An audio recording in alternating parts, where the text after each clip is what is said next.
जंगल, झरने, दरिया, समंदर, दश्त व सहरा, कोहो दमन, जमीन व आसमां की वुसअतें और बहुत से अनदेखे जहानों को हम कायनात कहते हैं।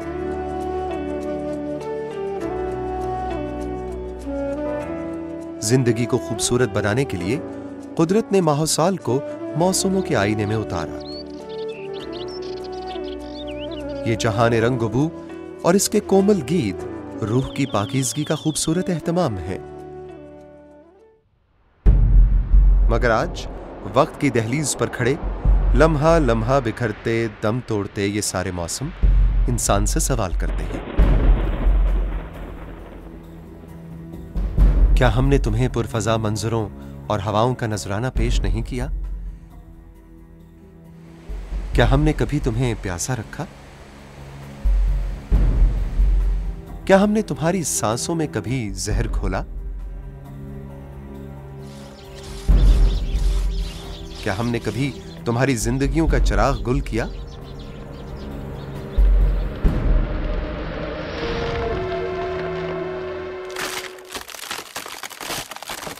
तुमने हमें नहीं बल्कि अपने आने वाली नस्लों के मुस्तकबिल को तारीक कर डाला।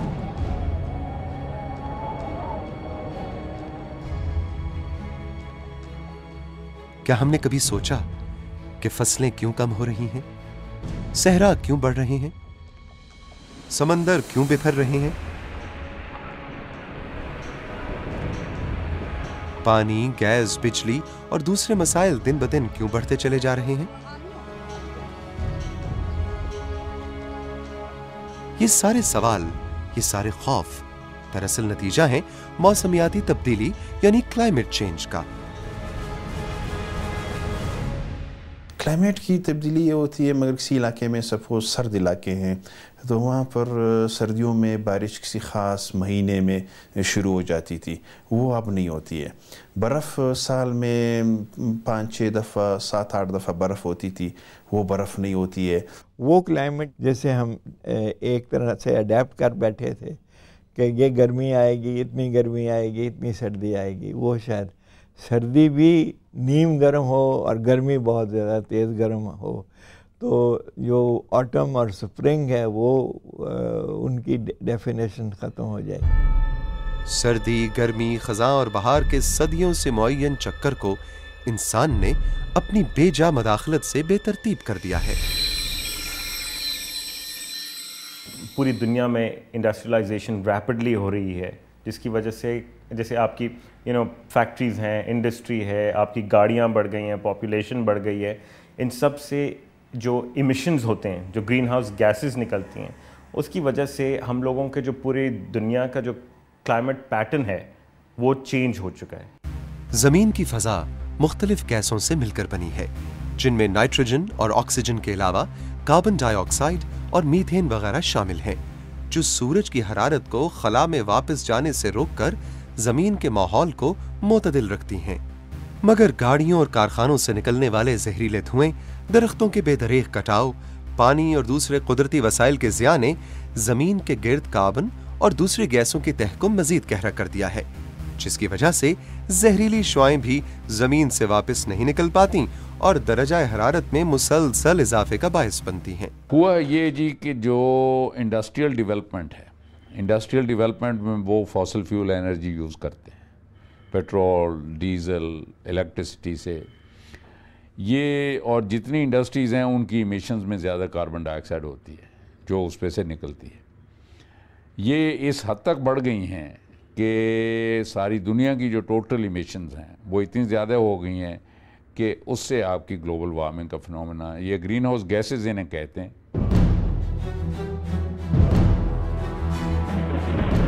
आलमी दर्जा हरारत में खतरनाक इजाफे के बायस दुनिया के बहुत से ममालिक मौसमियाती तब्दीलियों और इनसे वाबस्ता मसाइल से दो चार हैं, और पाकिस्तान का शुमार तो उन 10 एशियाई ममालिक में होता है जो मौसमों के गैर मुतवक्के तगय्युरात की वजह से दुनिया में सबसे ज्यादा मुतासिर हो रहे हैं।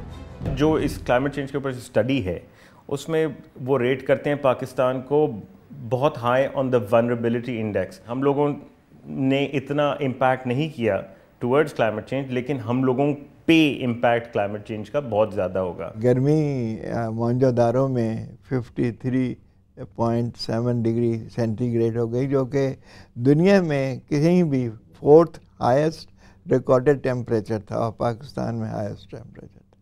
और मानसून डिले हुई, और मानसून जब आई तो उसका ट्रेजेक्ट्री ज़रा मुख्तलिफ थी। इन मौसमी तब्दीलियों के बायस पाकिस्तान कुदरती आफात खुसूसन सैलाब और खुश्क साली की जद में है, जबकि रेत और गर्द के तूफान, मुख्तसर वक्त में मूसलाधार बारिशें और समंदरी तूफान हमारे लिए मुस्तकबिल के ऐसे खतरात हैं जिनसे बड़े पैमाने पर इंसानी जान और इमलाक के नुकसान का अंदेशा है। ग्लोबल टेम्परेचर सिर्फ 0.7 के 8 के करीब बढ़ा है from the pre industrial value. तो ये दुनिया में एक कैओस आ रहा है और ये कैओस बढ़ता जाएगा। A warmer planet will bring more wilder meteorological disasters. The whole situation for them has totally changed. And Pakistan just was not ready for it in any way. And we're increasingly finding from our global experience these things are happening not just in Pakistan, but all over the world. And it's really important that we do not ignore, because when we see the intensity of all of the disasters that we're facing and having to support communities through, we should see this as an emergency now. बढ़ती हुई आलमी हिद्दत कुर्रा अर्ज के दरजा हरारत को 5 से 6 डिग्री तक बढ़ा देगी।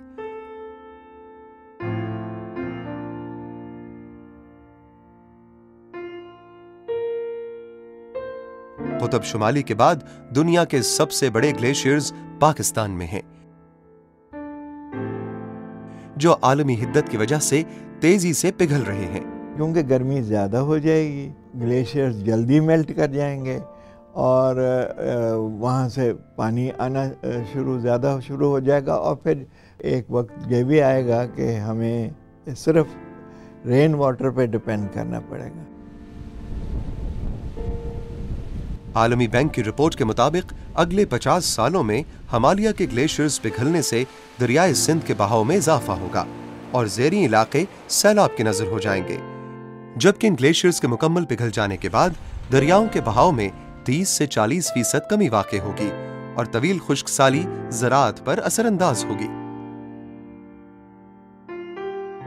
इस वक्त हमारी पॉपुलेशन 180 मिलियन के करीब है और विद द पैसेज जो है पॉपुलेशन बढ़ रही है। जो एस्टिमेट्स हैं वो कह रहे हैं कि ये 250-300 मिलियन जो है अगले 10 साल में चली जाएगी। तो लिहाजा हमें ग़ज़ाई अजनास जो है या ग़ज़ा की अशद ज़रूरत है, पानी की ज़रूरत है।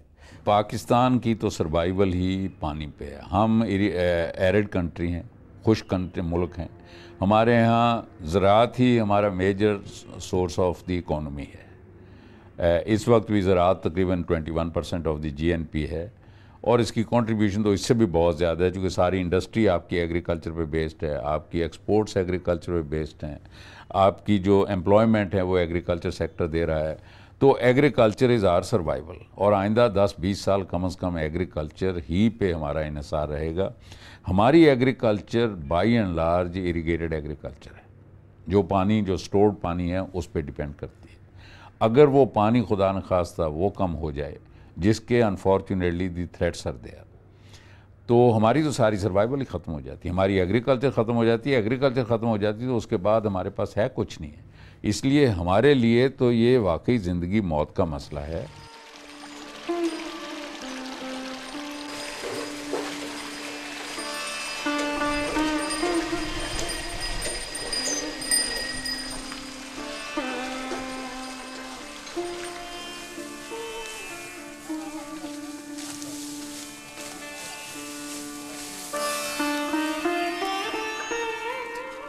पाकिस्तान की 47% आबादी का दारोमदार ज़राअत पर है, जो कि मजमूई कौमी पैदावार का 24% है। और अब ये निज़ाम गैर मुतवक्के बारिशों के सिलसिलों और तेजी से पिघलते हुए ग्लेशियर्स की वजह से गैर यकीनी सूरत हाल से दो चार है।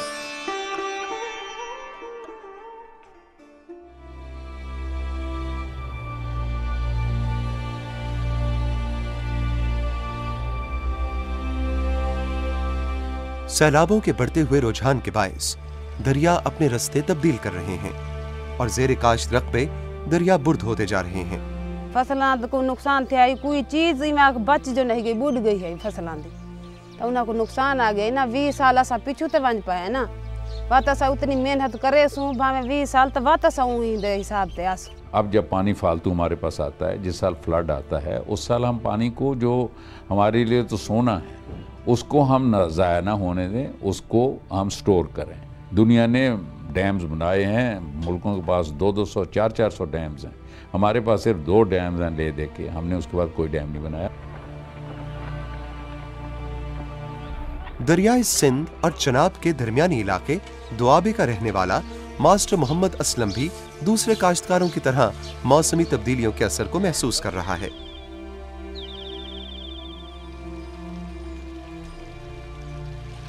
मौसम की बड़ी तब्दीली आ गई, गर्मी शदीद पवन पै गई, जबरदस्त गर्मी शदीद की इंसानों के भी असर थींदा पिए ते नाल फसलों के भी असर थींदा पिए। ते पानी गर्मी की वजह तो पानी बर्फा पिघलदी हैं, उनके नाल सैलाब भी आते पे।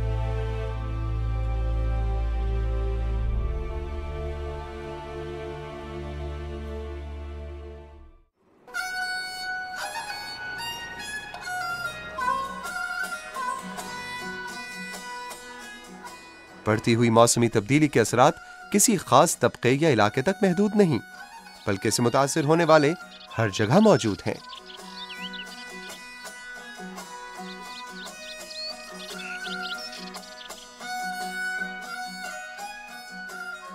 (1998 से 2005 तक बलोचिस्तान में खुश्क साली का राज रहा। आबपाशी के रिवायती निजाम कारेज के तबाह हो जाने से ज़राअत का शोबा मुतासिर हुआ और मकामी लोगों की माशी बदहाली में इजाफा हुआ।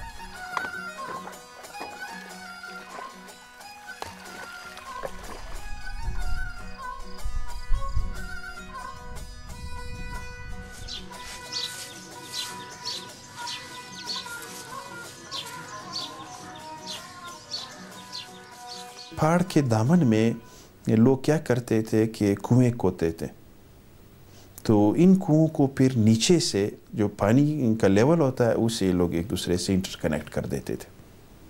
जब इनको इंटरकनेक्ट करते थे तो बहुत नीचे तक कुएं की डेप्थ तक जो है ना, जहाँ पर वाटर टेबल होता था, ये कुएं सीरीज़ में कोते कोते कोते कोते ये वादी में फिर इसका पानी लाते थे। एक कुएं का पानी जो है ना दूसरे उसके साथ में जो कुआं कोते थे उससे लिंक कर देते थे, फिर तीसरा, फिर इस तरह ये करते करते करते फिर उसको लोकल लैंग्वेज में चवन या डे लाइट पॉइंट बोलते हैं। आखिर में ये बिल्कुल सरफेस पर पानी आ जाता था।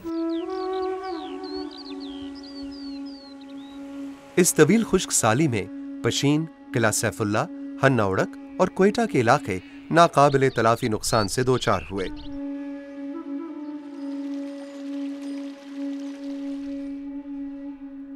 कई सालों खुशहाली गुजर गई, इससे तो हमारे कार्य तकरीबन सारे खुश्क हो गए। अंडरग्राउंड वाटर टेबल 300 फुट से लेकर अभी 800 से 1000 फुट तक चला गया, जिसका निकालना जिम्मेदारों की बस की बात अब नहीं रही है।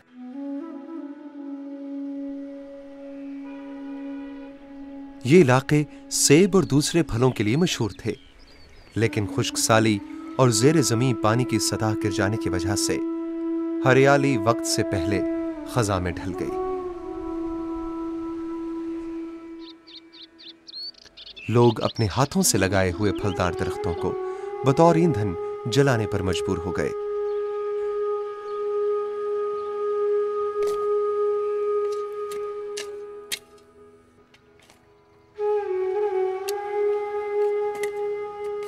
तेरह साल 12 साल हो गया, इधर बड़े बड़े दरख्त हमारे वो सारा सूख गए, पानी नहीं था।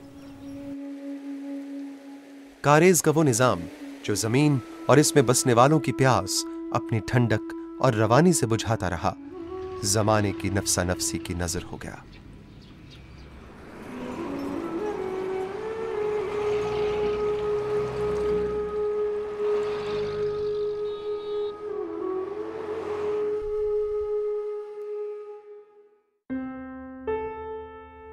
आलमी दरजा हरारत की तब्दीलियों का शिकार होने वालों में ताहद नजर फैला हुआ समंदर भी है।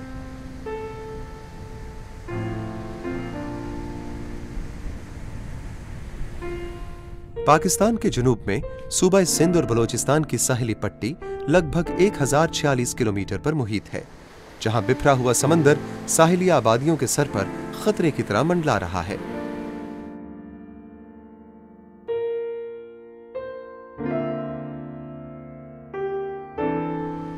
एक तहकीक के मुताबिक सतह समंदर में 1.2 मिलीमीटर का सालाना इजाफा हो रहा है। समंदर अपनी मखसूस हद को पार करके कई किलोमीटर अंदर आकर इंसानी बस्तियों को निगल रहा है और जेर जमीन मीठे पानी के जखायर को खारा कर रहा है।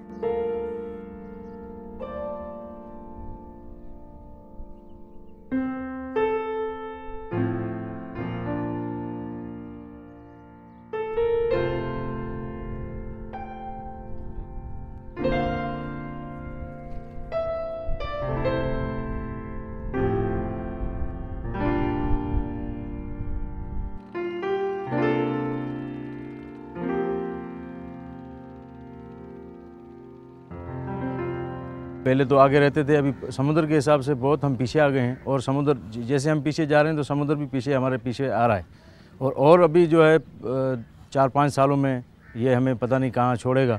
मौसमी तब्दीली है वो काफ़ी आई है, इसीलिए कि बारिशें कम हो रही है यहाँ पे, उसकी वजह से जो ना वो खारा पानी जो ना वो उसकी सतह बढ़ी है। माहीगीर अपनी सदियों से बसाई हुई बस्तियों से जबरी हिजरत पर मजबूर हुए और आए रोज के समंदरी तूफान ने वहां के बसने वालों की माशरत और माशी निजाम का तवाजुन बिगाड़ दिया।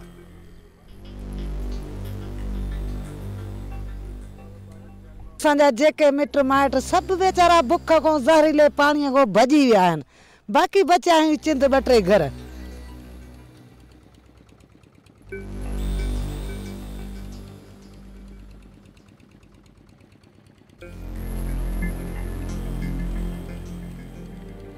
अमीर हमजा बलोचिस्तान के साहिली इलाके डाम सोमियानी का एक माहीगीर है।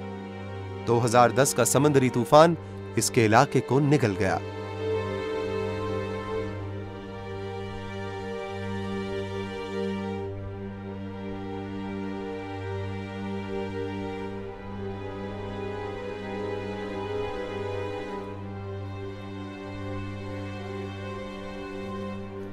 अमीर हमजा अब समंदर और साहिली इलाकों में आने वाले नए खतरात का बाकायदगी से मुशाहिदा करता है। कटाव होते होते ये सारे जो बाजारें थी या मार्केटें थी या मोहल्ले थे वो सारे समंदर के नज़र हो गया है और डाम शहर जो 1.5 मील पीछे की तरफ आ गया है। पिछले साल भी 26 अप्रैल को यहाँ पर एक बहुत बड़ा कटाव हुआ था, वो दिन के 1 बजे से शुरू होकर शाम के 7 बजे जाकर बंद हुआ था। उसने कम से कम 2000 मीटर तक की ज़मीन जो है वो उसने कटाव के जद में आ गई, जिसकी वजह से तकरीबन कमोबेश 120 कच्चे और पके मकानात जो थे वो समंदर की नज़र हो गए।